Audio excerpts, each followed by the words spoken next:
Top 5 most wanted person, provincial level, nahaharap sa kasong 18 counts ng rape. Susbe, manyakis to.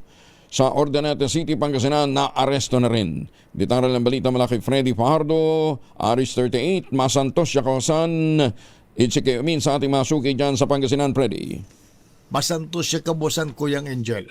Nasa kustodiya ngayon ng Ordaneta City Police Station ang top 5 most wanted person provincial level na isang 49 anyos na driver na residente ng Ordaneta City matapos siyang maaresto. Batay sa ulat ni Ordaneta City OIC Chief of Police Lieutenant Colonel Reynante Pitpitan na ipinarating sa tanggapan ni Provincial Director Colonel Marbil Mercolio, katuwang ng kanyang mga tauhan ang Regional Intelligence Unit 1 at Lawak Police Station ng maaresto alas 9 ng gabi sa Zone 2, Barangay Santo Domingo sa lungsod ng suspek.